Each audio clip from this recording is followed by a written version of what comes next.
Have Austin Solheim with Echo Homeless Shelter on the show. I know I screwed that up, but welcome anyways. Thank you very So much. you are the engagement, relations, engagement. Donor relations and Yes. community engagement There we manager go. Thank with you for El that. Camino Homeless Organization. El Camino Homeless Organization. Got it. But Echo's good enough. Echo. That's perfect. Echo's the shorter term to Short that. and sweet. Yes. So sir. anyways, welcome to the show. And we were talking a little bit before the show of really what Echo is. So go ahead and tell me exactly what you do with Echo and your position with them. Yeah. So with Echo, so I do our donor relations and community engagement. So part of my job is working with donors, but the other part of my job is coming out, meeting with community members, and just starting the conversation about what does homelessness look like in our community specifically. And Echo's been around for 22 years here in the North County. We have 2 shelters in Paso Robles and in Tascadero. And one of the amazing parts about Echo is that it runs a multi-layered program. So everything from a 90-day program where people can come in, they can get a case manager that's working with them full-time on a case plan to get them back into housing. And then also simple programs, just come in Monday through Friday, grab a shower, come in 7 days a week and grab a hot meal every single night, right? We have all of these different layers to kind of meet people really where they're at in their journey back into housing. Interesting. And so, and when we talk about homeless, I mean, that's much deeper. I mean, that's such a broad word. We see the homeless, but really there's a lot more that's behind the scenes, like you said, the kids, the families, the spouse that, maybe in a bad way lost her home. She's now, homeless. So your program is really digging much, much deeper than just dealing with, the riverbed, type homelessness, right? Yeah, I love when people say we see the homeless, right? I love hearing that, and I love having the conversation about what do you see, right? We were talking earlier, and we were talking about we see the tents on the freeway, right? We see the encampments that pop up. We know that there's people in the riverbed. We see the individual with the sign kind of on those freeway exits, those freeway entrances. But when you come into Echo and you're walking through our facility and you hear little kids running down the hallway, you're walking outside, you're in our garden program, and you have seniors that are sitting reading a book in the garden, enjoying some of the sunshine. And all of a sudden, you're like, this isn't what I'm used to seeing, right? This isn't what I've heard. We have a playground in Atascadero that is full of noise and full of life. And there's children playing, and there's individuals coming and just getting a hot meal. There's those using the shower program, but it's so multi-layered. It's so much different. In fact, our 2 highest growing populations right now are our seniors and our families, not so much on our individual basis too. Just because right now, especially in our times with the economy, everything going on, we have so many people that are just living paycheck to paycheck. And we have increased rates, increased rent, everything going up. And so we're happy to offer a service for those individuals to come in and get services to get back on their feet as well. And excuse me. And so you're really that person that goes out and searches for those sponsorships and those people that wants to come in and become partners with Echo, correct? Absolutely. So, Echo it's a community organization, right? We wouldn't be where we are without the community. And in fact, in our mission statement, we talk about empowering members of SLO County to really work with our homeless population and to help others. So, I mean, we always are looking for sponsors and partners, but we're also just looking for individuals that want to help. Between our 2 shelters, we fill over 500 volunteer positions.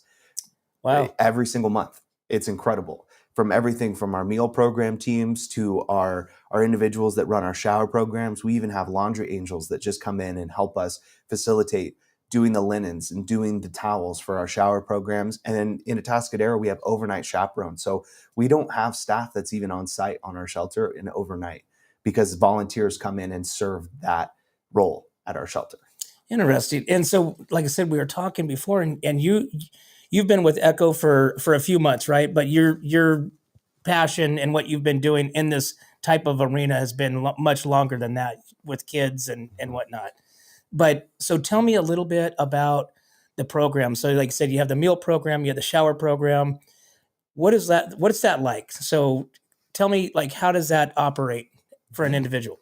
So I think before I can go into the shower program, go into the meal program, I have to talk about our outreach. So at both of our shelters in Atascadero and Paso Robles, we have an outreach case manager.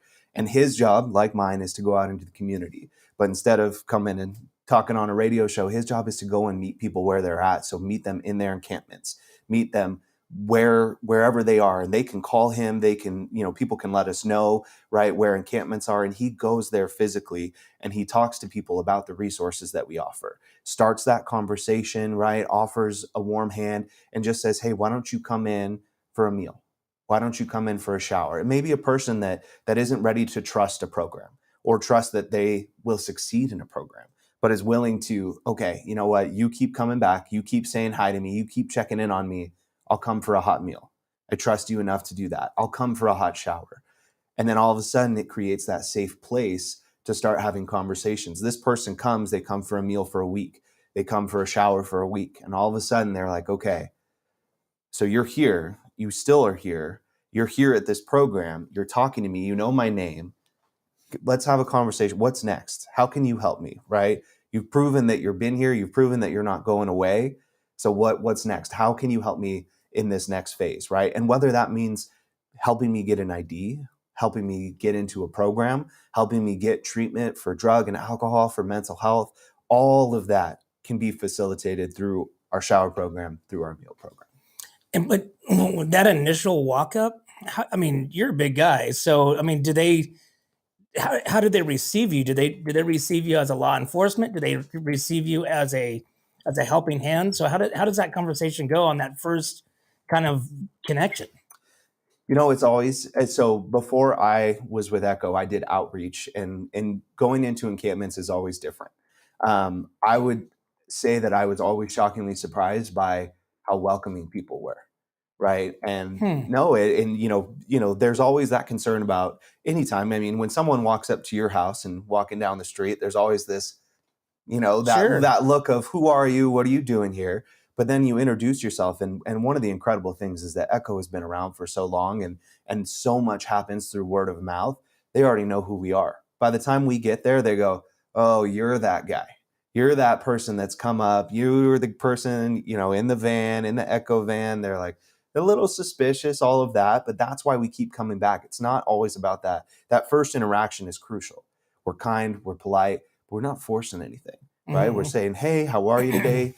Do you have the time to talk? Just like you would if you would go and knock on someone's door, right? If you're knocking on someone's door and they say, no, thank you, you're not going to keep knocking, right? But you are going to come back. You're going to be, you know what? Can I come back at a later time? Is there a better time that works for you, right? How about tomorrow?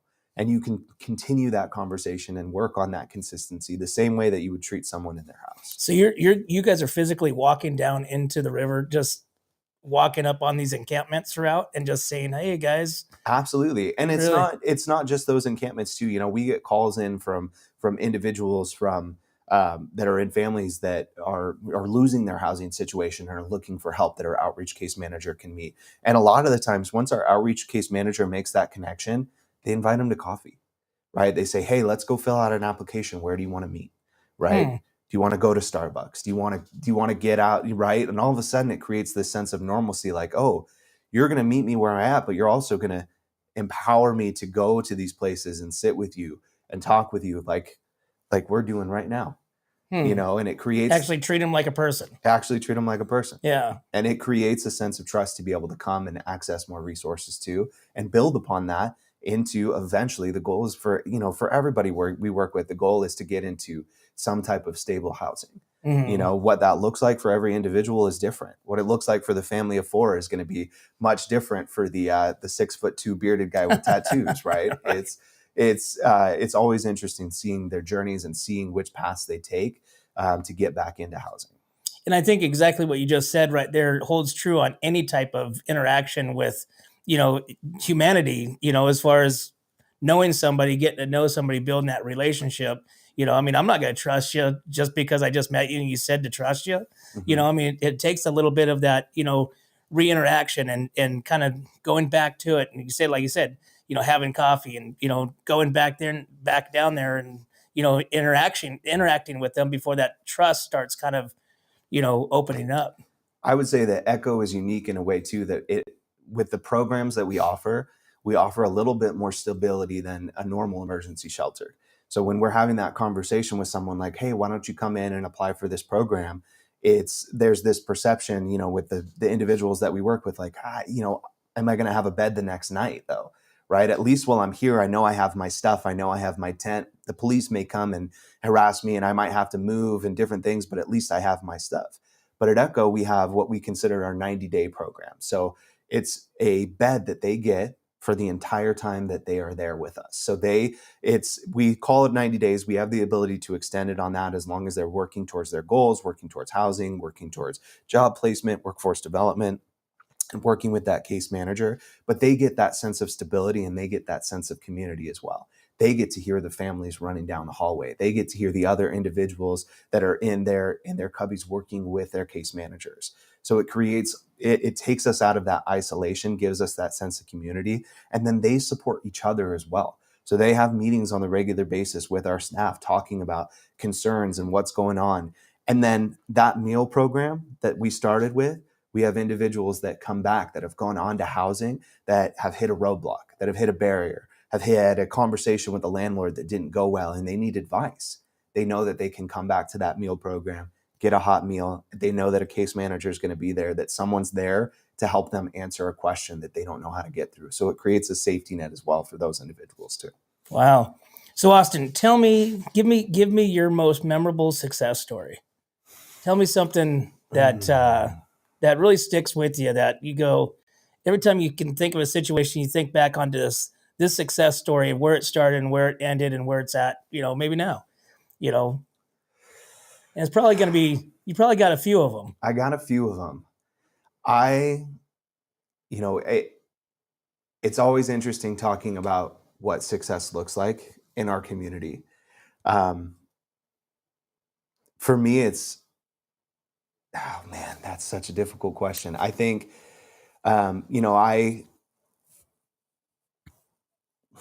And it doesn't necessarily, I mean, there's, like you said, there's many successes. I'm going to tell you a story of an individual that I was just working with, and I get to go out into the community and do so many amazing things. And I'm so grateful for Echo for bringing me in this position, but Echo has been around for so incredibly long. So the other day I was at an event that we were putting on, and we were going in, we were putting up some Christmas trees and putting up some ornaments and doing all these things. And I was full of joy. I was excited. We were partnering, we were talking with people, we were going out. And at the store that we were at, there was an individual, and this individual just kind of hanging out, talking with us. The individual worked there at the store. And she came up afterwards and, she let me know that without Echo, she wouldn't be where she is today.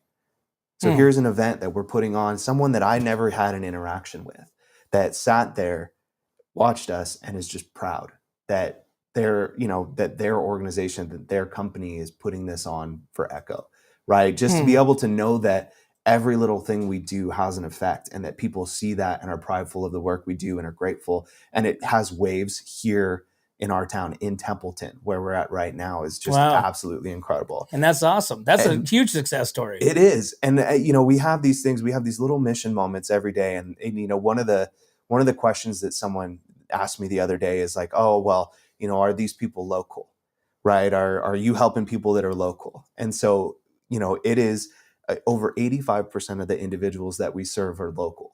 But I'll go even beyond that. I was working with an individual that came in for our meal program, and he said, hey, do you have a sweatshirt, right? And I was like, no problem. Let me go find a sweatshirt. So we were digging through. I found a sweatshirt. I grabbed him in, and it was an Atascadero High sweatshirt.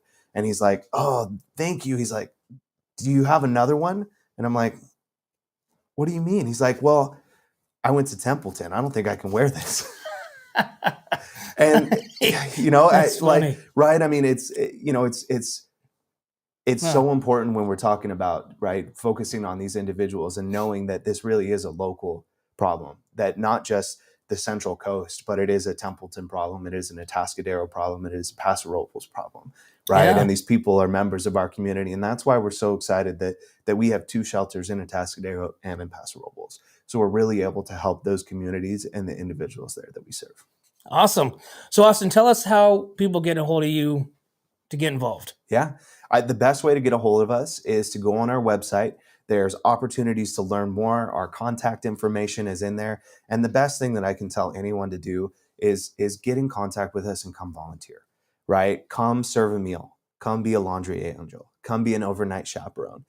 Experience it for yourself, right? And ask questions, just like we're doing today, and ask about, tell me what you know, and right? And let's get together. Let's have coffee. Let's talk about it, right? Let's share those experiences so that we can funnel all this energy. The one thing I've learned about the Central Coast is everybody wants to help. Sure. Right? So let's funnel all that energy into how we can all help. Awesome. Austin, thanks for coming on Appreciate and sharing us with that information, and definitely going to have to get you back on. Well, thank you. So there you have it, guys. Want to thank Austin for coming on with the El Camino Homeless Organization, and so how you can get involved. Coming up next, we got Wendy Lewis, CEO and President of Echo.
Welcome back to What's Up North County. And today we have Wendy Lewis with Echo back with us.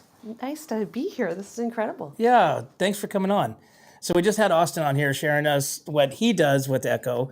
So tell us a little bit about your history with Echo. Yeah, so I've been there almost 5 years. I was at the food bank as the chief operations officer, and this opportunity came, and Echo is right in my backyard. I literally live about 2 minutes from the shelter in Atascadero, and I would see this great organization and had the opportunity to come on board as the CEO and get us ready to do more. And it's been an incredible journey, and that kind of led to us even now having Paso and having a second location and having 110 beds that are not just beds for people to just come and sleep, but beds that are allowing people to work with us and transform their lives and get back into housing. That's our goal, is to be there to support somebody, be the safety net, give them the tools they need to then get into housing and sustain the housing. So yeah, I love Echo, and it's just a really special organization and place. So what was the one thing that drew you in? I mean, it sounds like your background, you have, kind of commonly helping people, I mean, with what you've done, but what drew you into Echo? It really was that, I would see these families in the mornings. I would be driving to work and I'd see these families leaving at 7 in the morning and going, okay, why are they having to leave? And all these questions would come up. And then I'd had to reach out from a person who knew kind of my skill set and my background and was like, hey, Echo is getting ready to get ready to do more. have you thought about doing something different? And I'd been at the food bank about 10 years at that time, had been part of building the new facility. And I was like, yeah, I want to make a difference right in my backyard, right here in North County. And it's just been incredible. And to see the transformation and the lives that are changed, that's what drew me in. You can see that person's journey. And some days are tough. You see, people falling back, but for the most part, you're seeing that person, get their keys to their house or get that first job. It's incredible to be able to see each person as an individual and be there day to day to see those transformations. Now you said had to leave. What does that mean? So ECHO is a grassroots organization that started with caring people 20 plus years ago. Volunteers actually started with meals, and they would go from church to church. No homeless services were taking place in North County. And so these caring individuals came together. And then as homelessness changed, they started doing more. So back then it was kind of the chronic male on the street, and they saw that start increasing. And so they started providing shelter from church to church, cots and trucks month to month, going to different churches. And then that face of homelessness unfortunately kept changing, and the group kind of grew its capacity. And now, unfortunately, we're serving men, women, children, veterans, that whole gamut of people. And so ECHO at that time was pretty much volunteer run. So they would only have people there in the afternoons with meal program to the morning, and everybody would have to leave.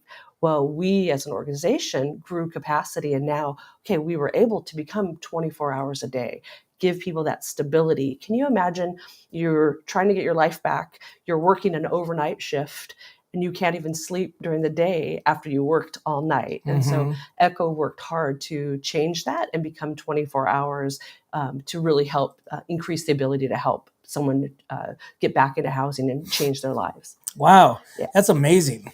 And so when they can, there's programs going all day they don't just come there and stay there all day. You have to be involved a little bit. It is. It's all about the resources. It's all about what programming is needed in order for that person's journey. So for parents, we have parenting classes, financial literacy, job skill training. For the kids, we have a reading program, garden education, nutrition education. It's all those components that is going to help that person. So somebody who's 75 and had a health crisis that ends up at our door, their case plan and it's going to look so different from that 18-year-old who, for whatever reason, came to us, doesn't have life skills, doesn't have a place to stay. His conversation is going to look so different from the person who is 75 years old. So it's really tailored with resources to support someone to get them back into housing. And so, Wendy, with your role as president and CEO, what exactly does that look like? It looks like every day is different. I love it. I could not be an 8 to 5 sit at a desk job. That's just not me. It's going between the two shelters. It's overseeing operations. It's overseeing our budget that makes all of this possible. It's working with our incredible team. Our team, just in our past 2.5 years, grew from one shelter operating overnight with 6 people to now 2 shelters, 110 beds, 20 plus on our team. So I'm kind of the person who helps keep that all rolling in positive direction. So it's been such a rewarding position, and I love it. And it's not possible without the community support, our incredible volunteers, and our team. Our team is there and they care so much, and that's going to make that connection to help someone gain that trust that's needed for them to then do those steps, those positive steps forward. Now, have you been in those encampment engagements on those outings with like Austin? Yeah, not as much as the case management, but I need to see what's going on. And so we've had partnerships with our CAT teams, which are some law enforcement organizations that go out and kind of work in the encampments. And we work to just really know what's going on to really be able to provide the resources that are going to help. So it's been incredible to see, what unfortunately some circumstances people are living in, and how can we potentially be the change that enables them to get out of that not good situation. So like our high schools have like officers that are like I think Officer Perez or something here in Templeton. So that's the campus officer. So is there an officer or a team dedicated to, the homeless program for you guys that, maybe they don't call you, but they, if they have like a legitimate, issue that they need help, maybe enforcement wise, they can call upon this officer or this number? Yeah, so the county has a CAT team, and I don't know the acronym for the CAT piece of it, but it's basically the county has one, Atascadero has one, and Paso Robles has one. And those officers are dedicated to going out and not only bringing resources to that population, but to bring safety as well. And so we partner with them, and our outreach teams will go alongside with them. And so we offer, here are the resources that can help you. And then the CAT teams are offering those resources as well and managing kind of that, what's going on down in these, these encampments, and hopefully get people ready to come to our services. Gotcha. And so obviously we're in the holidays. So obviously this time brings a lot of that, depression. It's cold, family is not so much around. You're, lonely. The river's filling up. I mean, so what does Echo look like right now? So it looks kind of like the light that's coming into that darkness. We work with the community and we create wish lists for our children. Right now we're serving about 35 children between the two shelters, and we have wish lists so people can fill these wishes so that way the children have that special holiday. We then wrap the presents, but then we give the presents to the parents so the parents are able to provide that Like for their children. And we work really hard. A lot of people, it's easy to I want to help that child, but we work hard with the community to fulfill a lot of wishes. So everybody who comes to us gets something. Can you imagine, you're disconnected from your family, the holidays are happening, it's cold, all of that, and, nobody's showing they care. We might provide that gift that's been the only gift you've seen in years. And that provides that trust that's needed in order to start building that relationship, in order to open them up for these other services. And so are you still accepting gifts and donations for that purpose? We are. People can go on echoshelter.org. Our wish list for the children are right there, and we will accept them up until all of those wishes are filled. It's Echo. We see these little miracles always, and we always end up having exactly what we need, and it's because of the community. And so, yeah, people, we would encourage you to can you imagine, that $25 gift you get on, our list to that child that really has nothing, that's going to make a difference that child will remember for years and years. Oh, absolutely. I mean, we see it all the time, and again, Austin and I had talked about that earlier, is we don't see it, we don't see it in that aspect as far as like what you just mentioned. We see the other aspect of the homelessness. We don't see and or possibly hear, but we know it's there. Yeah.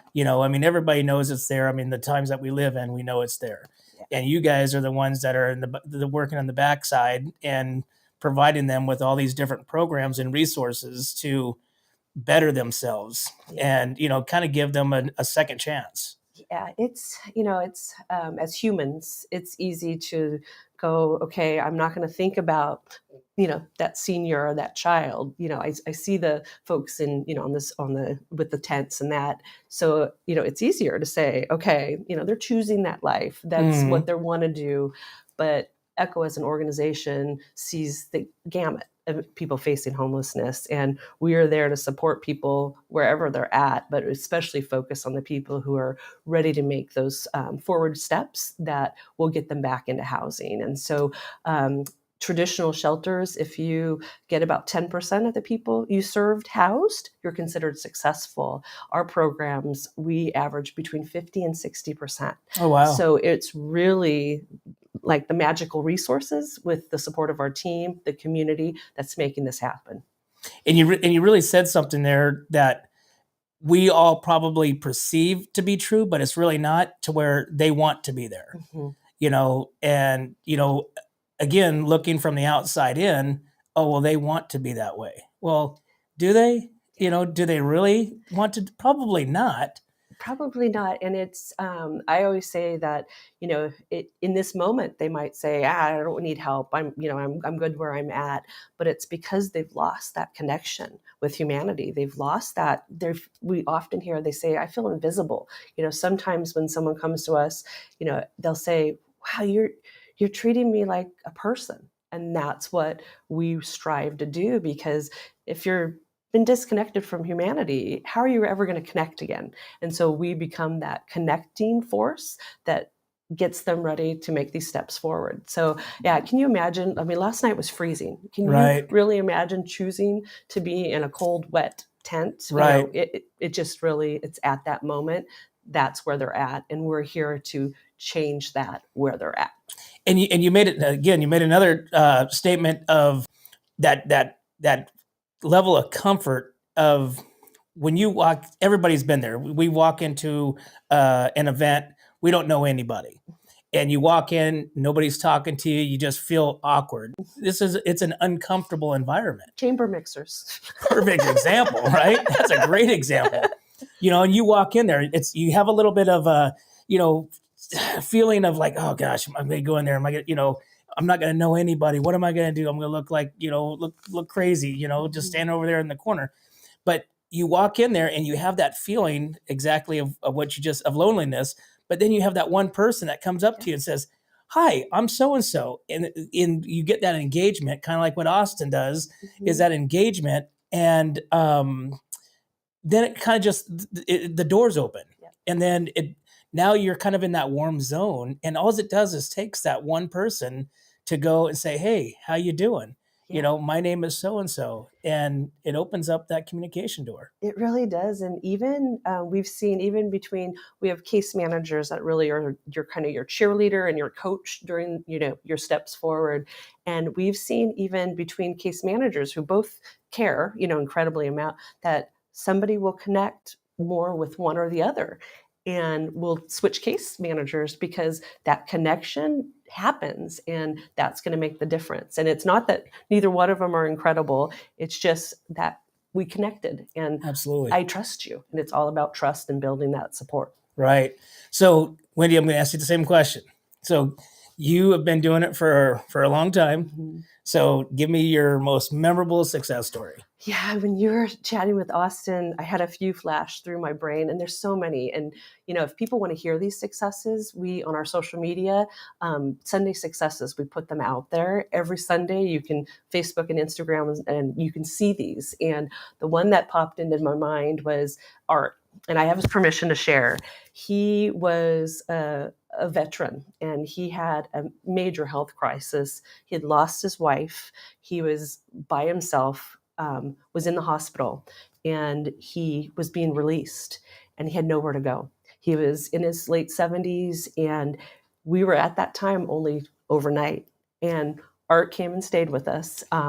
We kind of stretched our ability to help him, and he every morning would have to leave in his motor scooter. He was in a scooter, and he would go down and he'd go to Sunken Gardens, and he was the catalyst. I'm like, we've got to figure this out. We can do better for Art. And that's when we worked to get 24 hours a day. And Art had a place to be during the day. He didn't have to go, scooting through the community. And we worked with some veteran programs and got him housing. And he is near Echo still in Atascadero. And he comes back and checks in, and just seeing him and seeing that, gosh, if we hadn't have been there, where would Art have gone? He served our country. He's this incredible person that had no safety net, and we became that safety net. And that's awesome. It's pretty heartwarming. But there's so many different stories like that. That's what I'm sure there's a ton of them. Yeah. Well, we're definitely gonna have to get you back on. So, I would love it. Again, I would ask you, how do we get a hold of you? But I think Austin already shared that. I'm pretty sure that we have all your contact information, scrolling down on the bottom. But like I said, Wendy, thank you so much for coming in. Thank you for what you guys do. Yeah. That's why we do it, because we want to shed the light on what you guys do. Really, it's about the community. It's about the North County, and you guys are doing that, and you guys are changing it, for the better, and so, like I said, we thank you guys. Thank you. So awesome. Thank you, Wendy. Thank you. Well, there you have it, guys. Thank Wendy Lewis with El Camino Homeless Organization for coming in and sharing this amazing organization that I would highly suggest that you guys get involved with. So once again, we want to thank our sponsors, Amber Johnson with Pillar Real Estate, Clint Amy with Rancho Sestero Meat Processing, Wine Travelers Hideaway, Escalar Wine, and 805 Custom, guys. Thanks again. Make sure you guys tune in and get on the Echo website and find out how you guys can help.